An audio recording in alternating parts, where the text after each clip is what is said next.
अस्सलामुअलैकुम everyone, welcome back to my channel. कैसे हैं आप सब लोग? उम्मीद करती हूँ खैरियत से होंगे। तो ये चीक्स आपको नज़र आ रहे होंगे। ये 2 चीक्स हमने ले रखे हैं खुबैब के लिए। वो खेलता है इनके साथ में, बस बैठा हुआ देखता रहता है और कभी कभी पकड़ भी लेता है, लेकिन हम इसको पकड़ने नहीं देते हैं क्योंकि ये दबाता है बहुत ज़ोर से। सुबह से तो काम में लगी हुई थी मैं। अब खाना बनाने का टाइम था तो खुबैब जब तो सो गया था, लेकिन ये अब उठ गया खाना बनाने के टाइम पे।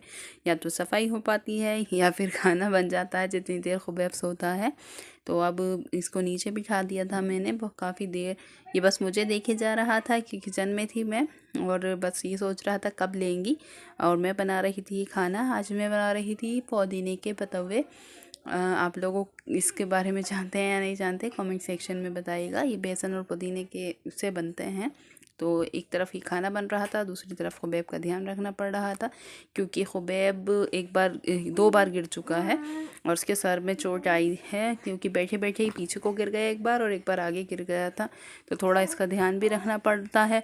खाना बनाती रहती हूँ क्योंकि ये सोचता है मम्मा मुझे लेने आ रही हैं, मुझे पता नहीं लगता, बेध्यानी बस हो गई और ये अचानक से गिर गया। तो काफ़ी इसके सर में सूजन आ गई थी, स्वेलिंग हो गई थी।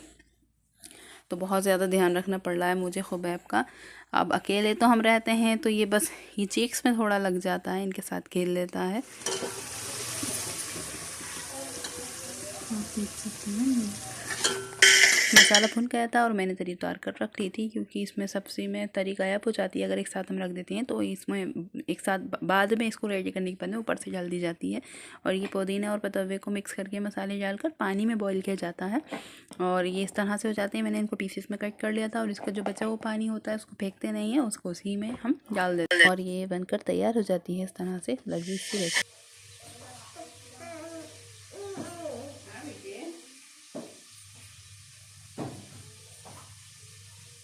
और खुबैब अब थक चुका था बैठे बैठे, बहुत देर हो गई थी उसको। तो इतनी देर बैठा भी नहीं जाता है बच्चों से, तो ज़्यादा देर बिठाना सही भी नहीं है।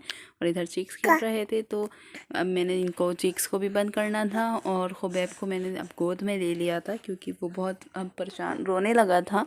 तो मैंने इसको गोद में ले लिया और ऐसे ही फिर उसको सुलाया और खाना वगैरह खाया हमने। मेरे शौहर आ गए थे तो हमने खाना वगैरह खाया। उसके बाद में मुझे करनी थी ऊपर रूम की सफाई, तो मैं चली गई थी खुबैब को लेकर ऊपर। और मौसम हो रहा था काफ़ी अच्छा, बादल भी थे और धूप भी थी। तो मैंने सोचा थोड़ा सा रूम वगैरह क्लीन करके खुबैब भी कभी मूड अच्छा हो जाएगा।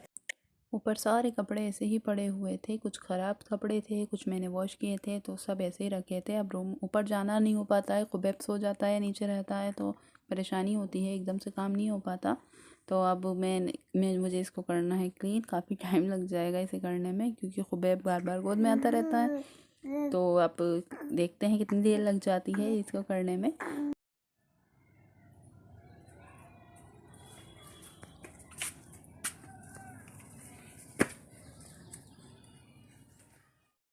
अभी कपड़े रखने स्टार्ट किए थे और खुबैब रोने लगा कि गोद में लो मुझे। तो मैंने सोचा इसको थोड़ा सा ऊपर घुमा लिया जाए। मैं इसको लेकर जा रही हूँ अब ऊपर।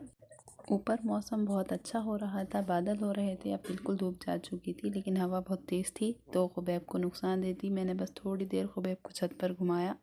देखिए मौसम कितना अच्छा हो रहा है। और थोड़ी देर के बाद में मैं बस इसको नीचे ले गई क्योंकि हवा बहुत तेज़ चल रही थी। फिर तबीयत ख़राब हो जाती है तो दवाई वगैरह दिलानी पड़ती है, बच्चों की तबीयत ठीक नहीं होती बिना दवाई दिलाए। तो टहलते टहलते खुबैब को आने लगी थी नींद, तो मैं नीचे लेकर आई खुबैब को थोड़ी देर में और फिर मैंने इसको सुलाने की कोशिश की और ये काफ़ी देर लगाता है सोने में। फिर ये सो गया, देखिए कितनी आराम से सो रहा है और मैंने इसको लिटा दिया आराम से। खुबैब ने लगा रखा है अपने मुंह में निप्पल, फिंगर को ये चूसता रहता है अपनी जब ही सोता है। और अब ये आराम से सो गया था। इस वीडियो में फ़िलहाल इतना ही, मिलते हैं नेक्स्ट वीडियो में, तब तक के लिए खुदा हाफिज़।